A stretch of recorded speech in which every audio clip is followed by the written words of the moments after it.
In matters audit queries, the way the president has directed, you people are very instrumental in answering audit queries. Please provide the answers. And I have seen in my public life many issues that end up in the report of the Auditor General. It's not because anything wrong has been done. It's because you people have not given the required information on time. Many people don't take audit queries seriously. And what happens when the auditors raise the queries and you don't answer? They go with the initial allegation and confirm it as true. I want you to aspire to dispense with audit queries by furnishing the external auditors with all the answers and the documents that they ask and explaining. And you know they even give you a second chance. They raise the issues and discuss with you, isn't it? They come before they even do their report that goes to the National Assembly. The external auditors are quite fair. They say, this is our report. Can you tell us otherwise? Please provide the information. Let your ministry or department not be viewed negatively in the National Assembly because of your failure to provide information. And most of this information, 80% comes from procurement. Please take time. Provide all the answers. Provide all the supporting documents to the auditor so that you are given a clean bill of health. So that we are calling for integrity, we are calling for you people to be patriotic to your country and to do what is right and to follow due process. And then the few people who cannot do what is right can be dealt with by the law. I also want to appeal to you to respect the AGPO procurement. Procurement set aside for women, youth, and people with disability has been abused under your watch. There is a lot of conniving. People register companies, they use women, but the women are nowhere. And you know, you are actually the ones who advise them what to do, yourselves. You get young people, you register them as youth, but the people who are doing business are not the youth. You get people with disability, you ask them to register companies on your behalf, you do business, so that you benefit from the priority that has been given for those groups. I want to appeal to your conscience as Kenyans, as parents, as responsible people, to allow this group an opportunity to do business. The women who are disadvantaged, the youth, and the people with disability.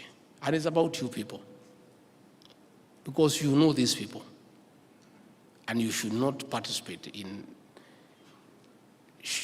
circumventing the whole intervention by people doing what is not right under the guise of being at the AGPO. Supply chain managers and their procurement officers have been, in a blanket manner, been profiled as exceedingly corrupt. And that is not the case. It is true. Like every other sector, there are few rogue procurement officers, maybe 5%, who are involved in corruption, who are involved in interfering with the tendering process, who are involved in theft of public funds. But there is another 95% of serious professionals who are patriotic and who work professionally for their country and for the benefit of society. So we want to call upon everybody not to have a blanket condemnation of an entire sector. Let people be known by name and by where they work. And I want to say, I have seen many times procurement officers being unfairly targeted for no good reason without sufficient cause of action. most of cases that were filed by the previous administration against procurement officers, against finance officers, against PSs, 90% of them have collapsed for lack of evidence. Others are being withdrawn because they cannot meet the threshold. And I would like to take this opportunity to urge our investigative agencies, the EACC, the DCI, to recruit procurement professionals to be investigators, to help them in investigations. Most of these policemen are clueless about procurement, you know? And they have basically no idea. In fact, they are motivated by big figures. It reached a time in this country where any procurement that was of a large figure was deemed to be a corrupt procurement, irrespective of the merits or the demerits of the due process. Procurement is about due process. Investigators can only investigate a matter to do with procurement when they understand the whole cycle of procurement. And I'm calling upon EACC, advertise for professionals who are supply chain managers. They'll apply and become your investigators. And then they can help you. The committee the president has put in place to scrutinize, verify, and validate pending bills is critical in restoring the confidence of the financial systems in government documents. During the Babake era, when things were working and working well, LPO financing was a reality. You could walk with an LPO to any bank, to any microfinance, and get 50% of what you require, because the financial institutions were sure that once goods have been delivered, once services have been given, payment will be forthcoming. Today, because of pending bills spanning over 7 years, an LPO, an LSO, a contract between the government and a supplier is no longer respected by our financial institutions because there is no surety, there is no certainty that it will be honored. I want to request all procurement officers in the national government and in the county governments to work closely with that committee to finalize its work within a year so that all pending bills are scrutinized, verified, validated, and the ones that are payable can be paid, and the ones that are not payable can be discarded. And going forward, as an administration, we are insisting that you shouldn't place an order for goods and services without the corresponding availability of exchequer, so that we can do away with the issue of pending bills once and for all. They are a headache to you, to your finance officers, because every year when you end up with the pending bills, it complicates your work in the next financial year. Kenya was one of the first African Union member states to sign, ratify, and transact under the Africa Continental Free Trade Agreement, with 47 African states having signed and deposited instruments of ratification of the Trade Pact. This links Kenya to a market of over 1.3 billion people across the continent. It is time to restructure our operations for the benefit of our people. For instance, the small-scale tea farmer in Imenti, Meru, or Nyankoba in Nyamira should enjoy the economies of scale in the two-way supplies under the Trade Pact. This has to trickle down into the other pillars of the plan. Supply chain offers an opportunity to everyone to do business, especially with the government.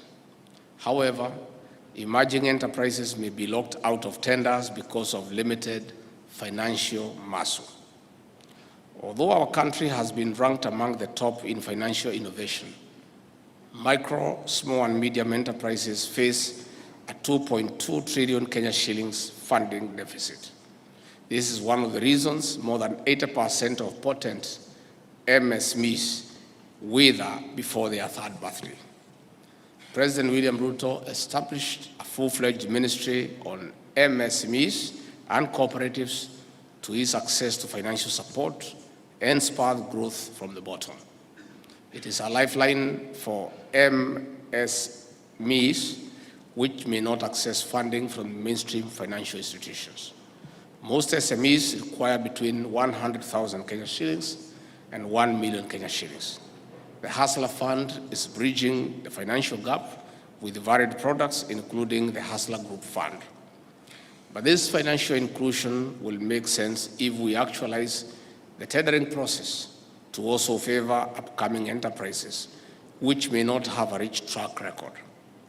Women, the youth, and people living with disabilities must and should benefit in a big way if we are to uplift the hustler to the high table.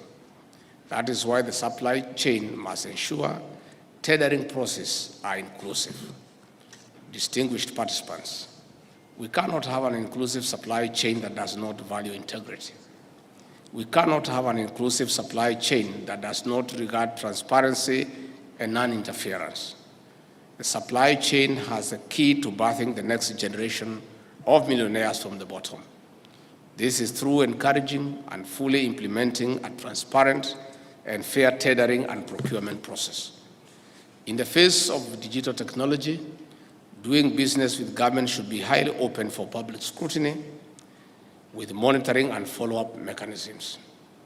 As we work to end corruption from the supply chain, we need to move to the digital space in all procurement processes, from tendering to delivery of goods and services.